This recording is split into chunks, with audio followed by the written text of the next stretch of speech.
Hi everybody, my name is Harley and this is Harley of All Trades. I just wanted to do a little sit down chit chat video, just kind of reflecting on the past month with my series. So far I've tried video games, puzzles, knitting, and origami. And I've really enjoyed doing all 4 of those things, even though some things were more difficult than others. But the biggest thing I wanted to talk about in this video is the importance of giving yourself grace whenever you are trying new things, because like I've mentioned many times before, it's not realistic to be good at absolutely everything that you try for the very first time.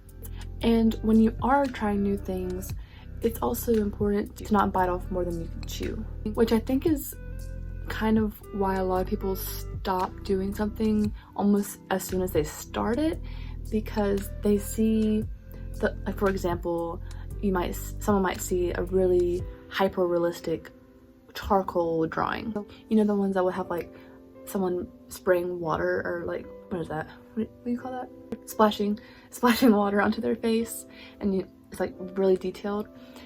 Someone might see that and say, oh, I'm gonna try out drawing, and then they try to draw something like that and it doesn't come out like the way they want it. It's more like a stick drawing, and then because it doesn't look like what they saw, they'll give up and say, I'm not good at this. I don't like the phrase practice makes perfect. I much prefer the phrase practice makes progress, because there is no such thing as being perfect, obviously, and it's not fair to hold yourself to a standard of perfection.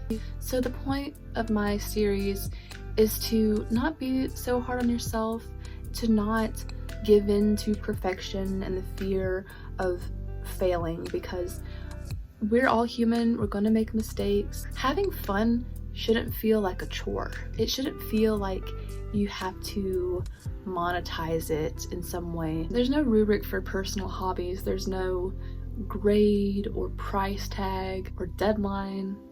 You should just do something because you love doing that thing, and as long as you love it and you're not bothering anybody by doing it, then you shouldn't be so worried about failing at doing whatever it may be.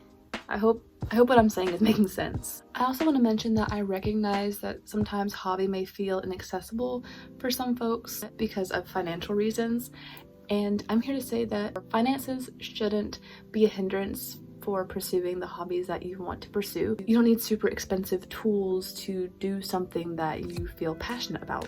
So if you want to really get into reading, go to your local library. If you want to try knitting or crochet, you could try and go to Goodwill, and they usually have some used yarn.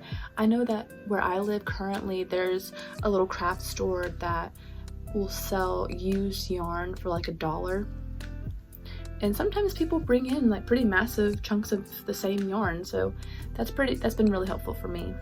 I know that finances are kind of uncomfortable to talk about a lot of the time, but I really hope that you can find some ways to try and enjoy the things that you know that you love. I started this series based on that old phrase, jack of all trades, master of none. And so that's how I came to center it around perfectionism and the fear of failure, because I know that I struggle with it and have struggled with it for quite some time now, and I wanted to combat it and face it in a very casual but also kind of vulnerable way, in a sense.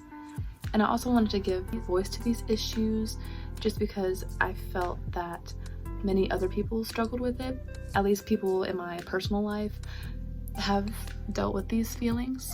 And I feel like as an adult, we've kind of lost that ability to play. I know it sounds a little silly, but I feel like, you know, as you get older, you kind of lose that innocence and that allowance for yourself to just be silly and have fun and not really care about what others may think or what society may think or whatever.